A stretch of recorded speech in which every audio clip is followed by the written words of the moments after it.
안녕하십니까. 여러분과 함께 중개사 법령 및 실무를 담당하게 될 홍덕기입니다. 본 강좌는 여러분도 이제 아시다시피 우리가 기본적으로 좀 길게 이렇게 진행되는 강의를 압축을 하여 좀 짧게, 그래서 시간적인 여유를 좀 가지고 이렇게 공부를 할 수 있게끔 이렇게 진행되는 강좌입니다. 자, 그래서 교재도요, 우리가 기본서로 하는 게 아니라 이렇게 압축을 하여 요약 형태로 진행하는데 실은 이것도 실은 많습니다. 자, 그래서 이제 우리가 여기 있는 내용을 좀 더 압축을 하여 함으로써 시간을 단축하여 공부하는 데 있어서 효율적으로 좀 해보자, 이런 취지인데요. 여러분들이 이제 여기 보시면 시험에 출제 비중이 없는 부분, 자, 그런 것은 과감히 건너뛰고 실제로 출제 비중이 있는 부분 위주로 이렇게 정리를 해 나가겠습니다. 과목마다 특성은 있겠지만 그래도 이 중개사 법령은요, 이 정도만 하더라도요, 우리 기본서에 있는 내용을 거의 다 다루게 됩니다. 그래서 따로 뭐 불안해하거나 하실 필요 없이요, 여기에 있는 내용 정도만 숙지하셔도 충분하거든요. 자, 그러면 비중이 없는 부분은 여러분이 참고로 이렇게 읽어보시고 중요한 부분 위로 설명을 해 나가도록 하겠습니다. 자, 우리 교재를 보시면 자, 1장 총칙입니다. 총칙의 제 1절 서설 부분은요, 그냥 참고로 여러분이 읽어보시기 바랍니다. 자, 그러면 17페이지, 자, 오른쪽에 있는 용어의 정의, 자, 여기서부터 설명을 하도록 하겠습니다. 용어의 정의란 말은 말 그대로 우리 중개사 법령에서 사용되는 용어 몇 가지를 뽑아다가 이게 어떤 의미로 쓰이는지 풀이를 해 놓은 겁니다. 총 6개를 뽑아 놓았는데, 보통 이 용어가 그럼 중개사 법령에서만 쓰이느냐? 그러진 않아요. 중개나 중개업이란 말은요, 다른 업종에서 쓰입니다. 그러니까 중개를 하는 업종에서도 쓰이는 말인데 왜 이렇게 용어의 정의를 해 놓았느냐? 자, 거기에서 쓰는 의미와 우리 법령에서 쓰는 의미가 다르기 때문에 그래요. 그래서 이 법에서는 이런 뜻으로 쓰입니다. 이걸 보여주기 위해서 용어의 정의를 하는 것이고, 또 다른 데서 쓰이지 않는 오직 이 법령에서만 사용되는 용어들이 있어요. 그러면 이런 용어가 어떤 의미로 쓰이는지 우리가 알아야 이 법령을 공부해 나갈 때 그 법 내용을 이해할 수가 있거든요. 자, 그래서 한 6가지 정도를 뽑아다 풀이를 해놓고 있는데요. 자, 이 용어의 정의는 지금까지 단 한 번도 빠지지 않고 출제됩니다. 그러면 이걸 어떻게 우리가 접근해야 되느냐? 자, 일단 법에서 풀이해놓은 용어의 정의를 그대로 가지고 용어의 정의가 바르지 않은 거, 바르게 된 거 고르시오, 이런 형태로 나오거든요. 자, 그래서 일단은 여기에 풀이해 놓은 그대로 암기를 하셔야 됩니다.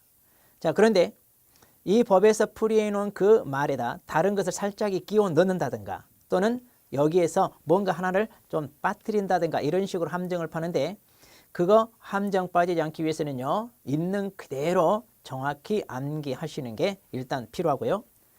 중개와 중개업에 대한 용어의 정의는요, 사례 형태로 물어보기도 합니다. 그래서 어떤 사례를 주어놓고 이게 중개에 해당하느냐, 또 중개업에 해당하느냐, 해당하지 않느냐, 이렇게 물어봅니다. 그러면 용어의 정의 있는 그대로 접근하시면 돼요. 그래서 용어의 정의에서 풀이한 내용이 거기에 다 하나하나 대입시켜서 충족을 하면 해당 용어에 바르게 맞는 것이고, 뭔가 하나라도 빠지거나 또 거기에 매치가 되지 않는다면 그것은 해당되지 않는다는 얘기죠.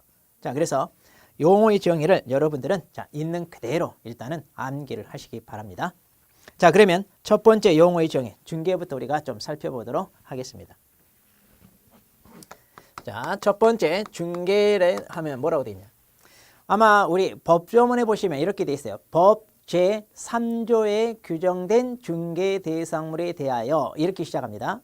그런데 이것을 여기서 짧게 압축하여 법정 중개 대상물에 대하여 이렇게 표현하고 있어요. 즉 법정이란 말은 법에 규정되어 있다, 그 말이에요. 자, 그래서 우리 중개사법 제3조에서 규정하고 있는 중개 대상물, 자, 이것을 줄여서 간단하게 우리가 법정 중개 대상물 이렇게 표현을 합니다. 자, 그럼 이 물건에 대하여 거래 당사자 간에, 거래 당사자 간에 매매, 교환, 임대차, 그리고 그 밖의 권리, 득실 변경에 관한 행위, 이것을 알선하는 것을 중개라 하고 있습니다. 자, 그러면 아까도 얘기했다시피 중개에 대한 용어의 정의는요, 법에서 풀이해 놓은 딱 이 말을 가지고 충분히 이 용어가 설명이 돼야 됩니다. 그렇기 때문에 다른 말을 끼워 넣는다든가 또 여기에 쓰여져 있는 말 중에 뭔가 하나라도 빠뜨리면 그 의미가 달라진다 그랬어요. 자, 그래서 있는 그대로 암기하시되 이게 이제 어떤 말인지 우리가 조금 부연 설명하자면, 자, 법정 중개 대상물, 우리가 중개를 하는 물건입니다. 그런데 이 물건은 우리 법 제3조에서 직접 규정을 해 놓았다 그랬죠. 자, 그러면 이것은 우리가 2교시 때 중개 대상 자세히 설명하도록 하겠습니다. 먼저 간단히 얘기하자면 우리가 부동산 중개를 하는 그런 업자들은요. 그래서 여기서 다루고 있는 물건은 토지나 자, 건물과 같은 주로 부동산이다. 이렇게만 여러분이 생각을 해 두시고요. 그 다음, 자, 거래 당사자가 있습니다. 말 그대로 거래 당사자는 거래를 하는 주체들입니다. 그런데 이런 거래 형태가 여러 가지가 있는데 매매라면 매도인, 매수인, 만일 임대차다 그러면 임대인, 임차인 이들을 가리키죠. 자, 이렇게 거래 당사자들 사이에 뭔가 거래가 이루어지는데 자, 어떤 형태의 거래가 이루어지느냐? 매매도 있고 교환도 있고 임대차도 있습니다. 자, 그런데 거래 형태가 이것만 있는 게 아니라 또 다른 형태로 많이 있죠. 그런데 여기서는요, 자, 거래 형태에 대해서 언급하지 않고 뭐라고 표현하고 있냐? 자, 그 밖의 권리, 득실, 변경에 관한 행위 이렇게 표현하고 있네요. 즉 무슨 얘기냐면 매매, 교환, 임대차 이란 거래 형태는 권리, 득실, 변경 행위다 그 얘기입니다. 우리가 법을 배우면요, 그 법에서 사용되는 법률 용어라는 게 있어요. 자, 그래서 우리가 법을 배울 때 이 용어에 대한 정의를 할 때도 법률 용어를 가지고 풀이를 합니다. 그러다 보니까 조금 어렵게 권리, 득실, 변경 행위 이런 표현이 나오는데 우리가 일상적인 말로 하자면 그냥 거래 행위 이렇게 해도 무방합니다. 자, 그래서 매매, 교환, 임대차 이런 것들이 다 거래 행위고 거래 행위가 이것만 있는 게 아니라 그 밖에 다른 거래 행위들이 많이 있다. 그 얘기죠. 자, 그래서 이런 거래 행위가 이루어지게끔 뭐 하는 것이다? 알선하는 거다. 그럼 알선이란 말은 이건 법률 용어가 아니라 우리 일상적인 용어 그대로 접목하시면 돼요. 그래서 국어 사전적 의미로 두 거래 당사자가 있으면 그 거래 당사자 사이에 개입해서 그 거래가 원만하게 이루어지게끔 쉽게 말해 이제 다리를 놓는 역할을 하는 것. 즉 협상을 이끌어내서 합의를 하는 그런 활동적인 것들. 이런 것들을 다 우리가 알선 이렇게 얘기할 수 있어요. 자, 그런데 이제 다른 말들은 별로 그냥 우리가 뭐 부연 설명이 필요 없는데 여기서 얘기하는 이제 권리, 득실, 변경행. 자, 그러니까 이런 것들이 여기에 다 포함되는 거죠.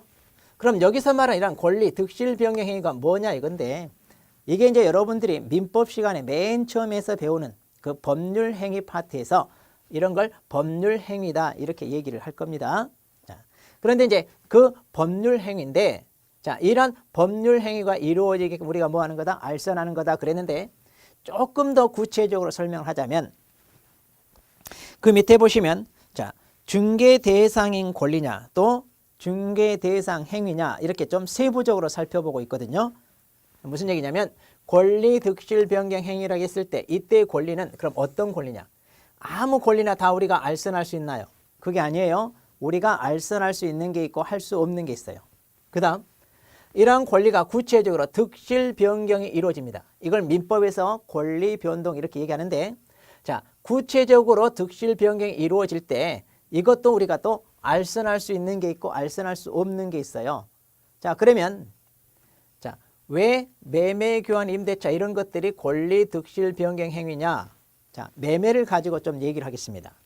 자, 어떤 부동산에 대하여 자, 갑과 을 두 거래 당사자 사이에 매매를 한다고 합니다. 그러면 갑은요, 이 물건에 대한 소유권을 을한테 넘기는 거죠. 이 물건 자체를 가져가라고 건네주는 게 아니잖아요.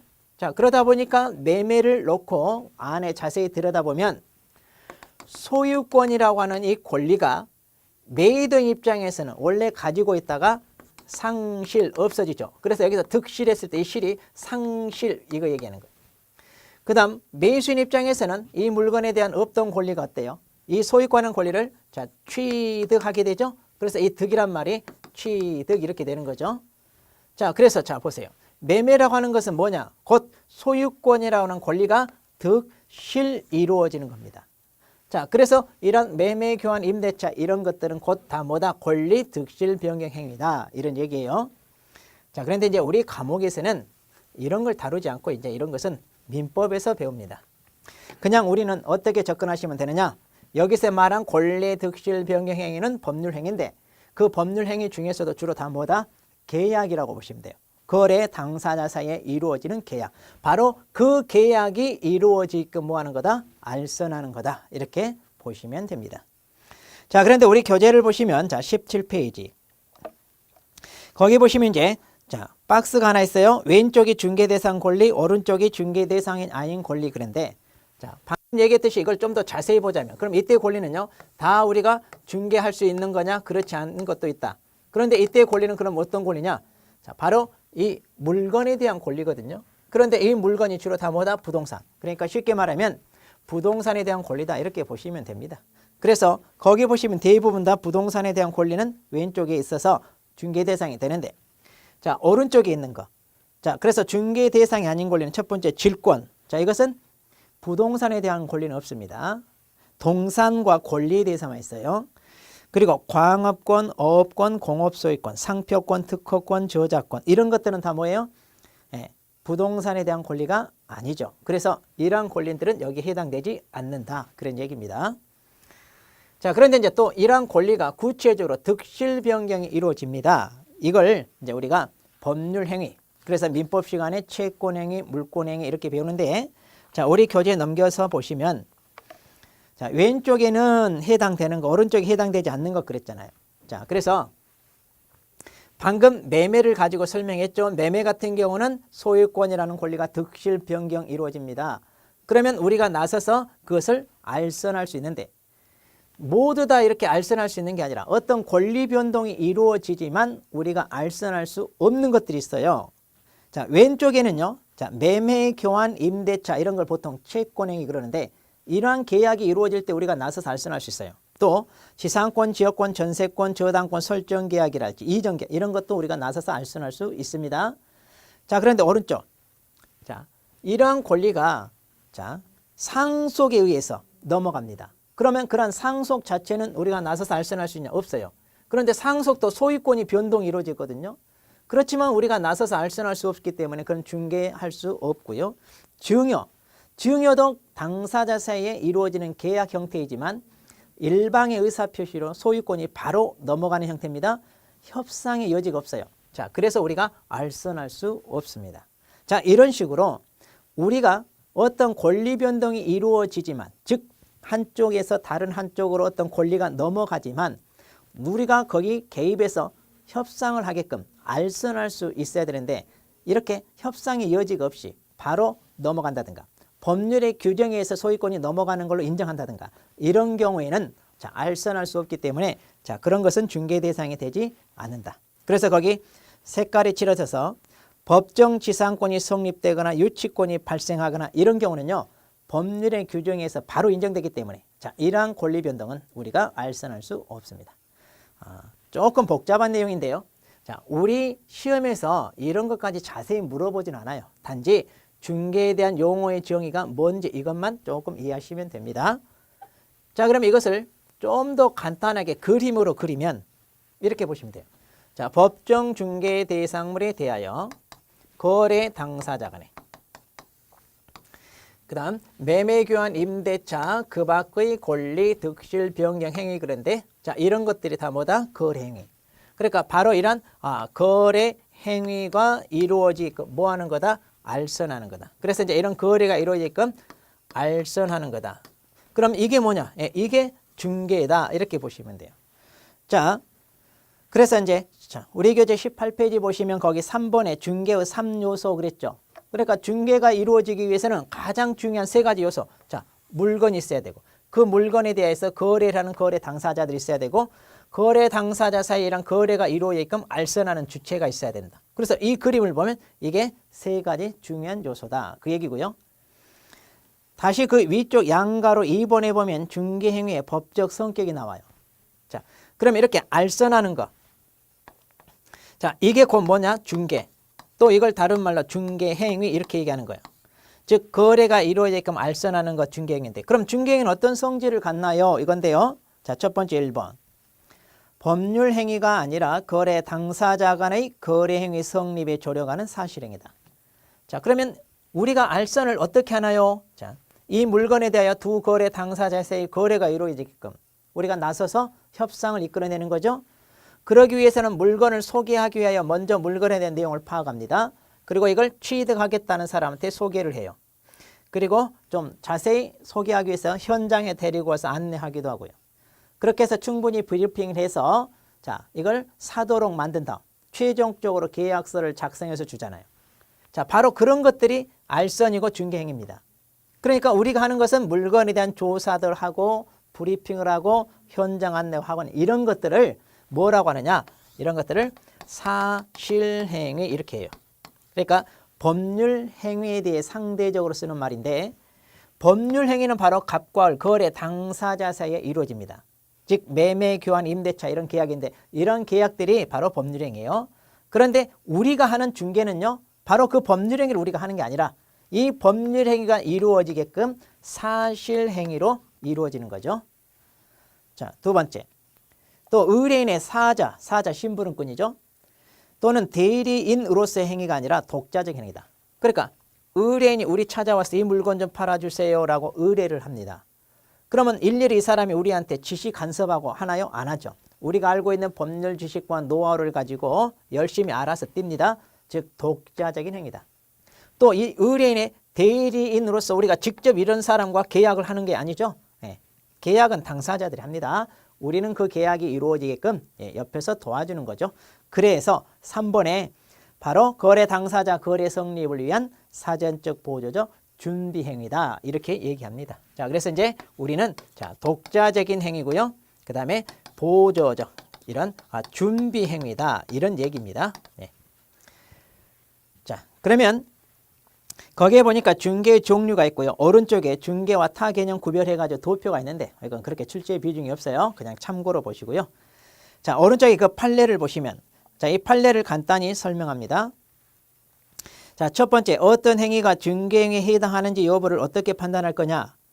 자, 이게 중개행위인지 아닌지 어떻게 판단할 거냐 이 얘기인데 자, 거기 보다시피 자, 중개를 하려는 의사를 갖고 있었느냐 하는 주관적 의사에 의하여 판단할 게 아니라 외형상 객관적으로 즉 겉으로 드러난 행동을 가지고 판단하겠다. 왜냐하면 그 사람의 주관적인 생각이 어디에 있는지 우리는 몰라요. 그래서 겉으로 드러난 행위가 업무상 행위라고 보여진다면 그럴 때 업무상 행위라고 즉 중개 행위라고 인정하겠다. 그런 얘기입니다. 자, 그래서 겉으로 드러난 행동을 가지고 중개 행위인지 아닌지 판단하겠다.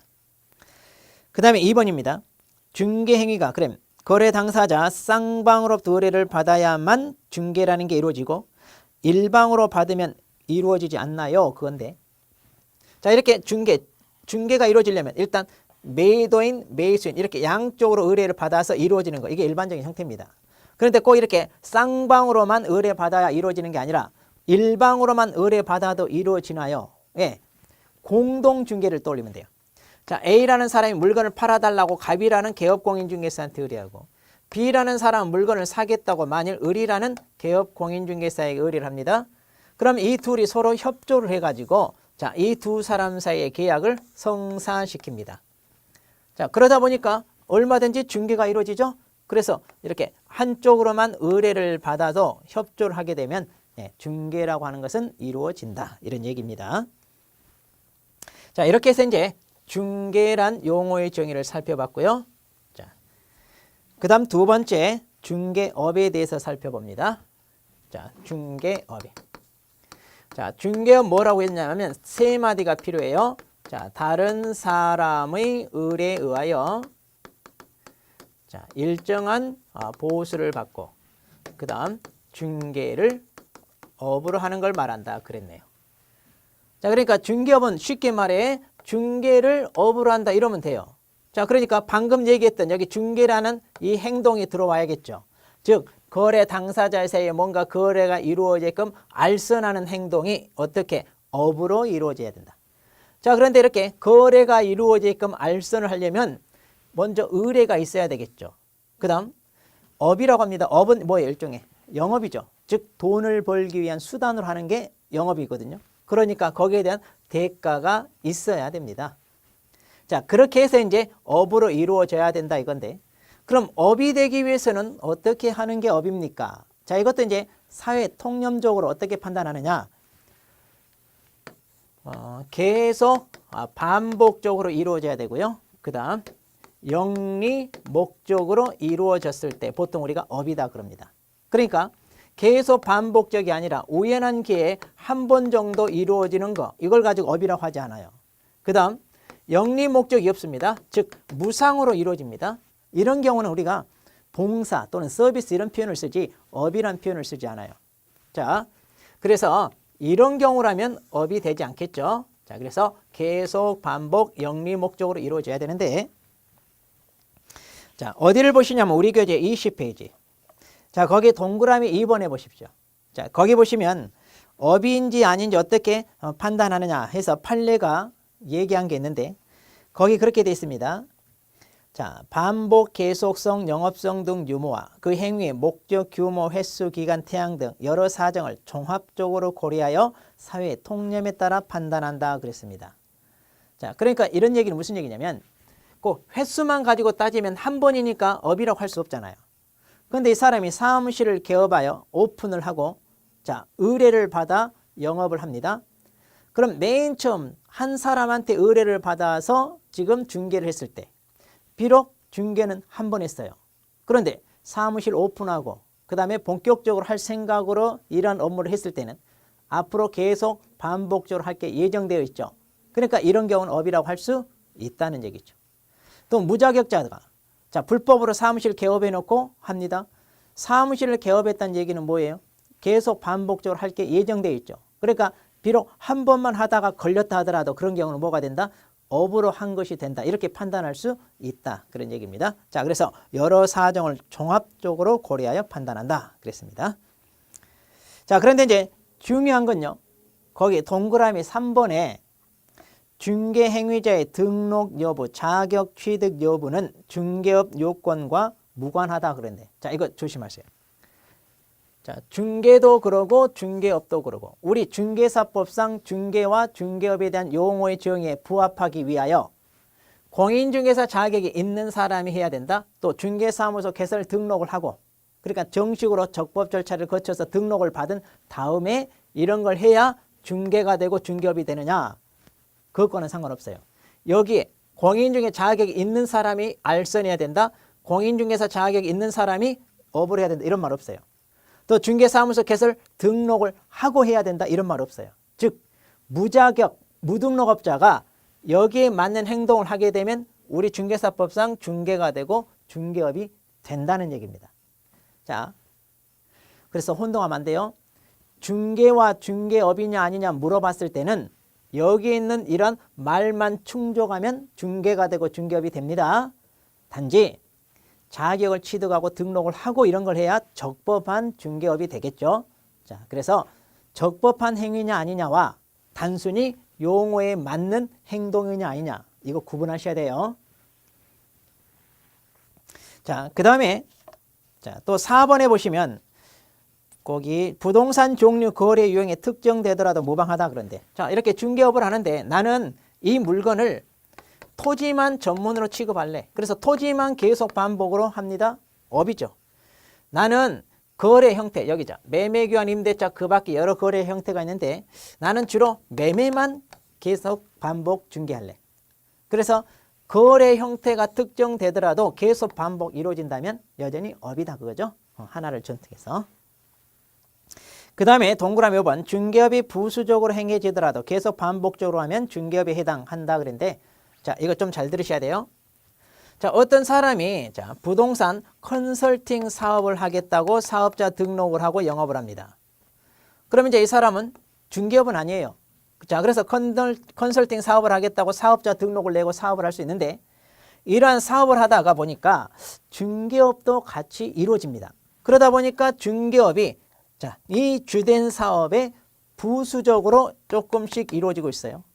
그럼 이렇게 중개업이 다른 주된 사업에 부수적으로 이루어지더라도 이건 중개업입니까? 예, 중개업이죠. 그러니까 주된 업무에 부수적으로 하더라도 만일 이런 걸 충족한다면 중개업입니다. 그렇기 때문에 이것을 적법하게 하려면 당연히 등록을 받고 해야지.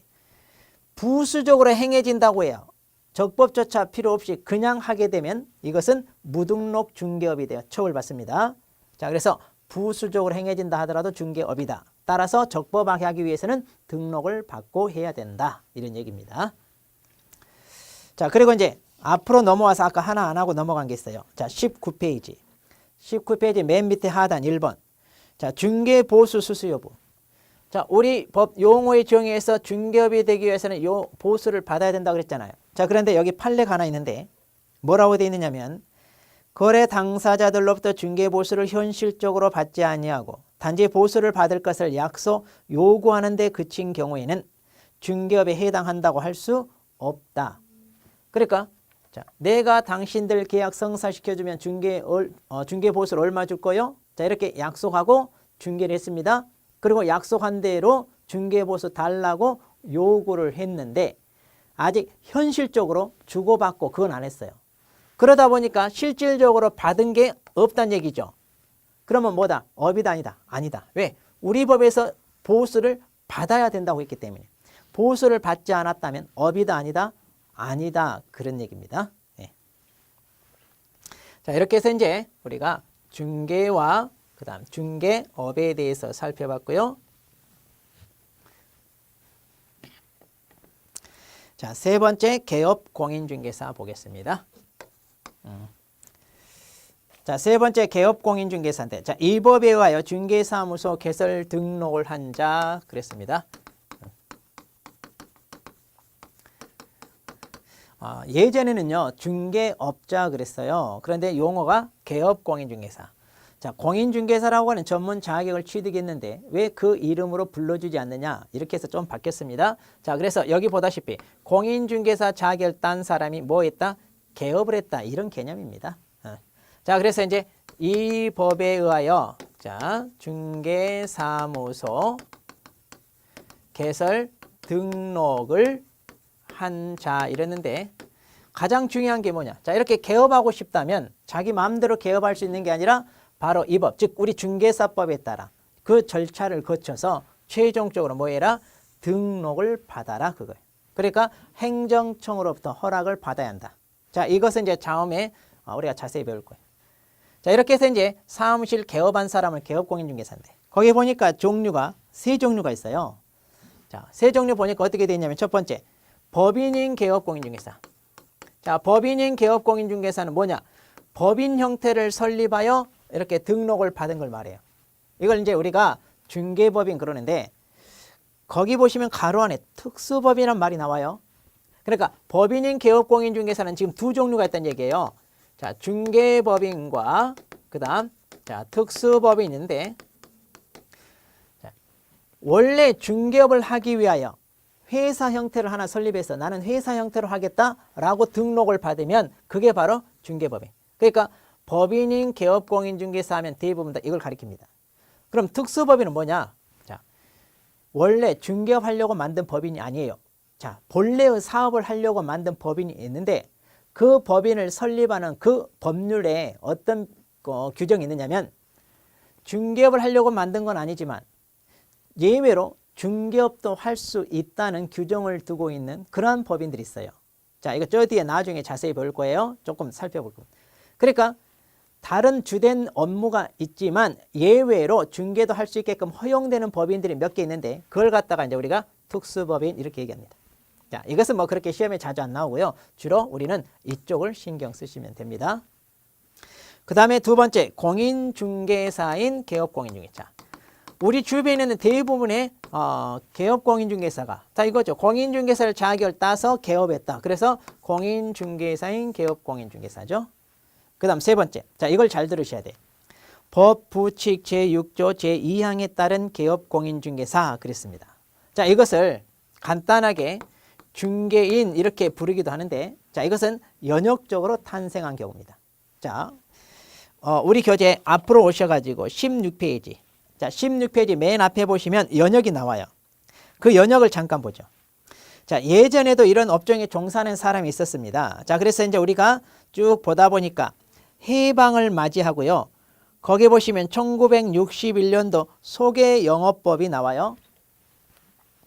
자, 1961년도 자, 소개영어법이 있는데, 자, 이때 당시 중개업을 하고 싶다 그러면요, 이때 당시는 특별한 자격 이런 게 없었어요. 그냥 나 중개업 하고 싶어요 라고 관할청한테 신고만 하면 중개업을 할 수 있었습니다. 그러니까 오늘날 공인중개사라고 하는 전문 자격 제도가 없었죠. 그 다음 뭐 법률 지식을 갖춰야 된다 이런 것도 없었어요. 그러니까 신고만 하면, 즉 얘기만 하면은 얼마든지 할 수 있었습니다. 그러다 보니까 중개업을 하기 아주 쉬웠죠. 이러다 보니까 이때 당시 중개업을 하겠다고 탄생했다. 이럴 때는 이제 중개업자 이렇게 불렀거든요. 자, 이들이 무자격이다.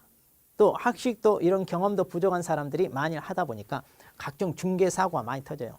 또 60년, 70년대는 우리나라 부동산 개발과 더불어 땅 투기 이런 것도 굉장히 많아지죠. 그런데 그런 문제를 일으키는 사람들이 주로 중개업자더라 이거죠. 자, 그래서 83년도 12월 달에 부동산 중개업 법을 만들어 가지고, 자, 이것을 84년 4월 1일부터 시행을 합니다. 이때 공인중개사라고 하는 제도를 이때 도입을 해요. 자, 그래서 이때부터 중개업을 하려면 이제 공인중개 자격을 취득하고 해라. 이렇게 이제 법을 바꿔서 이 업종에 종사하는 사람들의 지위를 강화한 거죠. 자, 그러다 보니까 이때 당시 그러면 중개업을 하도록 인정되었던 이런 사람들은 법이 바뀌면 못하나요? 그게 아니라 그 기득권을 그대로 누리고 여전히 중개업을 할 수 있죠. 이렇게 법이 바뀐다 하더라도. 자, 그러다 보니까 공인중개 자격이 있는 사람과 자격 없이 하는 사람이 서로 섞이잖아요. 그래서 이걸 구분하기 위하여 예전에 소개영어법에 신고하고 중개업을 하던 사람을 뭐라고 부르자? 공인중개 자격이 있는 사람과 구분하기 위하여 그때 당시 중개인 이렇게 불렀어요. 그래서 이제 중개인이란 말이 나온 건데, 자, 벌써 시대가 한참 지났습니다. 그러면 이 사람들 어때요? 거의 돌아가시고 또는 나이 들어서 은퇴를 하시고 이러다 보니까 숫자가 현저히 줄어들었죠. 그러다 보니까 예전에 우리 법에서 용어의 정의에서 이 말을 쓰다가 삭제해버리고 거기 보면, 자, 다시 돌아오세요. 법 부칙 제6조 제2항에 규정된 자 이러는데, 자, 여기서 법 부칙이란 말이 뭐냐면 법을 만들고 맨 밑에 부록으로 딸린 게 있어요. 거기에 제6조 2항에 이 사람에 대해서 언급이 돼 있어요. 그럼 어떤 사람이냐? 자, 오늘날 개업공인중개사를 하려면 등록을 받으라. 자, 그런데 등록을 받으려면 공인중개사 자격이 있어야 됩니다. 그런데 이 사람은 공인중개 자격이 있냐? 없죠. 자, 그래서 비록 공인중개 자격이 없지만 등록을 받은 것으로 간주해 주겠다. 이 말이 제6조 제2항 부칙 여기 있어요. 자, 그러니까 조심할 것은 이 사람도요, 공인중개사 자격이 없지만 비록 사무소 개설 등록을 그렇게 할 수 없는 입장이지만 자격이 없어도 예전에 그 기득권을 인정하여 중개업을 할 수 있도록 허용된 사람이라 이 사람도 개업 공인중개사에 들어간다는 거. 자, 그래서 자격이 없지만 개업 공인중개사 이 사람도 포함이 됩니다. 자, 그런데 이제 법부칙 제6조 2항에 따른 개업 공인중개사 말이 기니까 예전에 썼던 이 표현을 우리가 같이 쓰도록 하자 이런 얘기입니다. 자, 이렇게 세 종류가 있다. 그 다음 네 번째, 자, 공인중개사입니다. 자, 공인중개사는 어떤 사람이냐? 이건 쉬워요. 저기 보니까 이 법에 의하여 공인중개사 자격을 취득한 자 그래. 그냥 간단합니다. 자, 공인중개사 자격을 취득을 하면 이제 뭐라고 부른다? 공인중개사 이렇게 부릅니다. 물론 이제 자격을 취득하기 위해서는 자, 우리 법, 자, 중개사법에 따라 시험을 치러서 합격을 해야 되죠. 자, 그 다음에 이제 다섯 번째 소속 공인중개사가 있습니다. 자, 소속 공인중개사 어떤 사람이냐? 자, 용어에서도 알 수 있기. 공인중개사가 어디에 소속됐다 이런 개념이잖아요. 예, 맞아요. 자, 그래서 용어의 정의 보시면 그럼 누구한테 소속되어 있느냐? 개업 공인중개사한테 소속된 공인중개사 그 말이에요. 그러니까 공인중개사 자격을 취득해가지고 개업 공인중개사 밑에 말하는 취직했다. 즉 직원으로 들어갔다 이런 개념이. 오늘날 뭐 실장 이렇게 부르는 사람들이죠. 자, 그런데 여기에 가로 안에 또 어떤 사람도 포함한다 그랬네요. 그러니까 자, 소속 공인중개사라고 불리우는 사람이 두 종류가 있다. 이렇게 볼 수 있어요. 자, 그런데 이제 이걸 일단 놔두고. 그럼 이 사람은요. 자, 직원입니다만은 공인중개사 자격이 있다 보니까 자, 이 사람 중개 업무를 자, 수행할 수 있고요. 그 다음 직원이다 보니까 시키는 일도 해야 되겠죠. 자, 그래서 개업공인중개사 업무를 도와서 그 업무를 보조하는 자 이렇게 보는 거예요. 자, 그래서 업무도 할 수 있고 보조 역할도 하는 사람이다. 그럼 여기 이 사람 누굴까요? 보니까 법인의 사원 또는 임원으로서 공인중개사인 자를 포함한다 그랬는데 자, 여기 보세요. 네. 법인은 뭐냐면 아까 회사라고 그랬잖아요. 그럼 회사 보면요. 자, 사원이나 여기 임원이라고 불리우는 사람이 있는데 임원이란 말은 우리가 잘 알아요. 주로 주식회사에서 쓰는 표현인데 이사나 감사라는 직책을 가지고 있는 좀 끝발 있는 지위에 있는 사람들이죠. 직장인들은 뭐 별 단다 이렇게 얘기할 정도로 오르고 싶은 지위인데 이런 사람들은 책임 있는 위치에 있는 사람이에요. 그러니까 대기업 같으면 이런 임원만 해도 뭐 100명이 넘는 데도 있고 그러죠. 그럼 여기 말하는 사원은 그럼 일반 평사원 직원이냐? 아니에요. 자, 회사 종류는요. 한명회사, 합자회사 이런 종류도 있거든요. 자, 나중에 또 나오는데 그러면 그런 회사들은요. 무한 책임 사원. 자, 무한 책임 사원이라고 불리는 사람이 있어요. 책임의 한계가 없다. 그러니까 회사와 운명을 같이 해야 되는 그런 위치에 있는 사람들이 있어요. 그만큼 끝발 있는 위치에 있는데 임원급하고 같다고 보시면 돼요. 그러니까 일반 사원 아닙니다. 자, 그런데 회사에는 이런 사람들이 숫자가 많아요. 그런데 그중에 공인중개사 자격이 있는 사람도 있고 그 다음에 공인중개사 자격이 없는 사람도 있는데 나중에 보면 이제 우리가 뒤에서 배울 거예요. 우리 법에서 이들은 3분의 1 이상만 공인중개 자격이 있으면 된다 그랬거든요. 그러니까 이들 중에는 자격이 있는 사람 없는 사람도 있습니다. 그런데 그중에 공인중개사 자격이 있는 사람을 포함한다 그랬어요. 자, 그러니까 소속 공인중개사는 자, 일반적으로 개업 공인중개사 밑에 취직한 사람이 있고요. 법인의 사원 임원으로 재직하는 그 사람도 있다. 그래서 두 종류가 있다. 이렇게 보시면 됩니다. 자, 그런데 일반적으로 소속 공인중개사 하면 누구를 가리키느냐? 자, 개업 공인중개사 밑에 소속된 이 사람, 즉 직원을 가리킨다. 이렇게 보셔도 무방합니다. 그 다음 6번째, 자, 중개보조원입니다. 자, 중개보조는 어떤 사람이냐?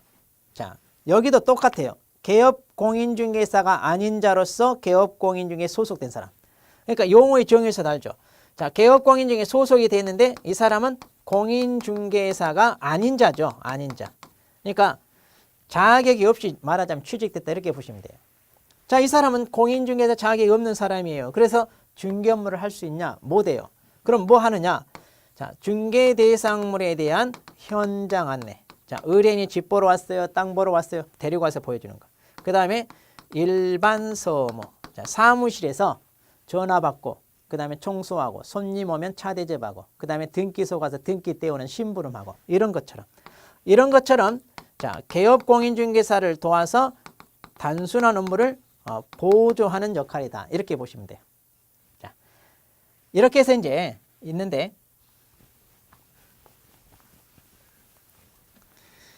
이제 나중에 보면 이 두 사람을 합쳐서 이제 우리가 뭐라고 부르냐면 고용인 이렇게 불러요. 고용. 그 직원이라 부르지 않고 고용인. 물론 여기 이 사람은 이제 고용인이 아니죠. 임원급이니까 이 사람 빼고요. 자, 이 사람을 우리가 고용인 이렇게 부릅니다. 그 다음 여기서 이제 용어의 종에서 조심할 게 자, 공인중개사란 말이 있어요. 자, 그러면 공인중개사는 어떤 사람이냐? 그냥 자격만 취득한 사람. 그런데 이 사람이 만일 사무소 개설 등록을 한다. 그럼 뭐가 돼요? 그러면 개업 공인중개사가 되겠죠.